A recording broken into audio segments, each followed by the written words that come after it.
nerds, it's Gleemax here, and today we're looking at the Day 1 spoilers for Innistrad Midnight Hunt. Remember to like the video if you liked it, and subscribe for future videos. Let's begin. Alright, let's start with Teolar, Dire Overlord, and Teolar the Midnight Scourge. Dire Overlord is a human werewolf that's a 3/3 for 1 red-green. With, whenever a wolf or werewolf you control deals combat damage to a player, draw a card. At the beginning of your upkeep, if you control 3 or more wolves or werewolves, it becomes night. Then you transform any number of human werewolves you control. It also has Daybound. On the flip side, we have the Midnight Scourge, a 4/4 werewolf with the same whenever a wolf or werewolf you control deals combat damage to a player, draw a card. It also has pay green, red, and X to give target wolf or werewolf creature you control plus X plus O and trample until end of turn, and it has Nightbound. They really went and did it. They finally gave us a playable werewolf commander that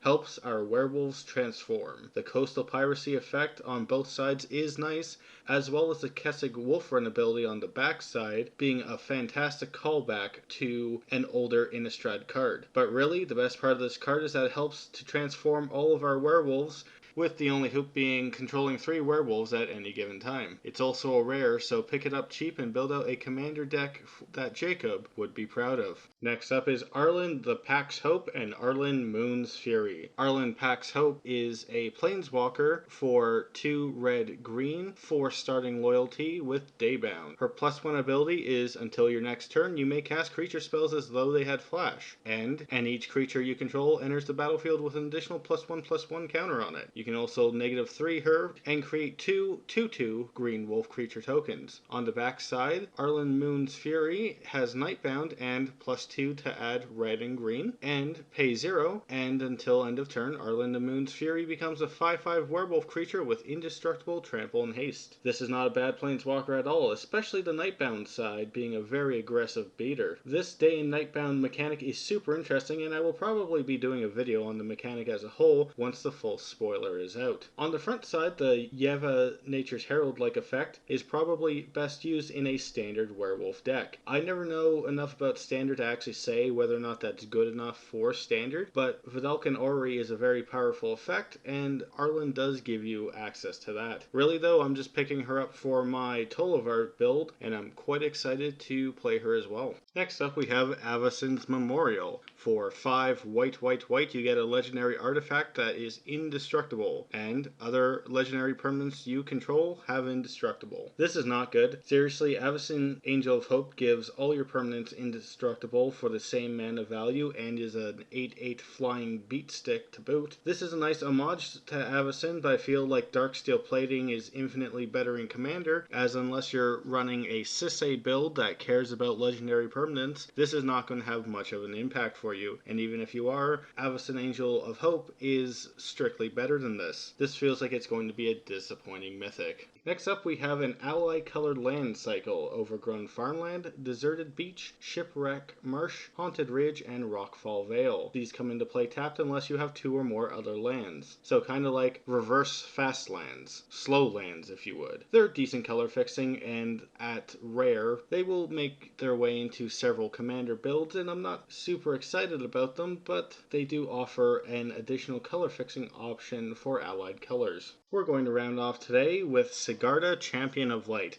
This is the Eternal Night Frame version of this card, and good lord is it pretty. Sigarda is a 4/4 flying trampling angel for 1 green white. She gives humans you control +1/+1 and has the new Coven ability. This means whenever Sigarda attacks, if you control at least 3 creatures with different power values, you get to look at the top 5 cards of your library, reveal a human creature card from among them, and put it into your hand. This appearing on Sigarda is very interesting as well. As far as commander goes, she would make a fantastic green-white humans commander, or she can slot into a multicolor humans build, whichever you prefer. Honestly though, she might just force me to build the human token tribal deck I have been mulling around for a while, and I'm very excited to see what kind of splash she can make. Alright nerds, that's it for today. What cards are you most excited to see in Innistrad Midnight Hunt? Let me know down in the comments. Remember to like the video if you liked it,